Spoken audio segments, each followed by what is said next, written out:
my message in homeschooling. I just want the parents not to be overwhelmed by the things they think that are so important. Again, and I was kind of making fun of it, but when Zan got choked up about, she wasn't choked up about math. She wasn't choked up about history. She was choked up about those kids. And again, you have them for such a short period of time. I just want to enjoy that time, and I want the parents to enjoy that time, and especially homeschoolers. I wrote a little book. I thought maybe I had it with me, but I don't. It's called "How to Choose a Relationship When There's So Much to Do," and there's this passage. It's Oh, on. that's a great book. How did I miss that one? I don't know. Gosh. It wasn't on the New York Times bestseller list. Maybe that's the reason. Um, um, and because it's kind of based on those two homeschoolers, Mary and Martha, and uh, you know, Mary, is kind of spending her time with Jesus, and Martha, is on all the busy stuff. And Jesus says, Martha, Martha, I tell you the truth, Mary has chosen the better things, implying that Martha had chosen the worst things that seemed like they had to be done.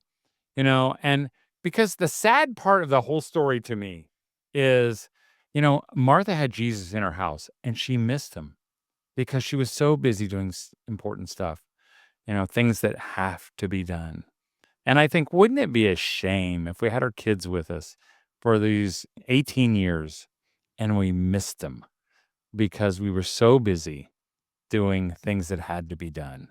And really, I hope that you would listen to me or Zan or other people like us who keep pointing back to those things because I think the young moms might even have more pressure. It's a natural, scrunchy kind of mom thing, but it becomes about the chickens and the eggs and the, ghee and all those other things that you cook with, and your health. And, they just don't seem like they're the things that matter. It's still the same things that mattered way back then. It is interesting because I always say I'm sort of this schizophrenic person because if you read all the birth order books, which I don't know why I love those birth order books so much, 'Cause you I but know why you do. My wife does. My mom, all you women folk love those things.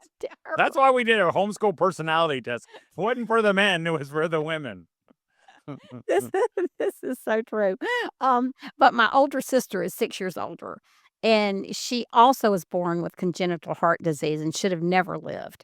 And so I sort of functioned in that role as a firstborn. They say if your sibling is 6 years older or has an illness.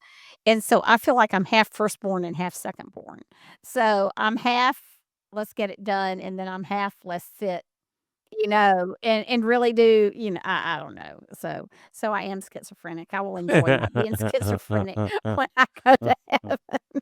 Yeah. Well, that's and really, I think that's talking about the personality test we did. We did a personality test. You can find it on our website. But, the Oh, I thing is, took it. I took it. What do you think I was? I took it this morning because 'cause I'd never they're seen it. really. Uh-huh. Are you a sandpiper?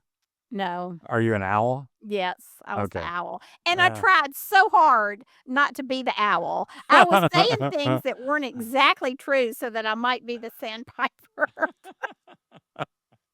So I you are schizophrenic. I was But I think what's interesting about that whole concept, because for almost my whole speaking career, I've been telling moms to relax, to enjoy their children. And I would have these really intense moms come up to me with their little pad of paper and go, "Can you tell me how to relax?" And I'm like, well, it's real easy. You just do that. And I realized what I was doing was I was asking them to be something they were not. And so on our personality test, we divided into an owl, a falcon, a sandpiper, and a swan. And the whole point of it is whatever you are, that's how you should homeschool. If you have trouble, enjoying and relaxing, it doesn't mean you shouldn't. It just means you kind of have to approach it a little bit differently. And if you're a sandpiper who loves to have fun, probably you're not gonna be that get her done, falcon who's, focused on everything. But what a great thing that is. And we all have strengths and we all have weaknesses. And I think if we can kind of homeschool in light of both of those, I think we can all smile more. And really, that's what I want because, as I've said a million times, we all started homeschooling because we thought it was going to be fun. And somewhere along the way, we stopped smiling. And, in fact, we do the opposite of smiling. Our kids would drop over dead if they saw us smiling. And I just want to remind you again to smile.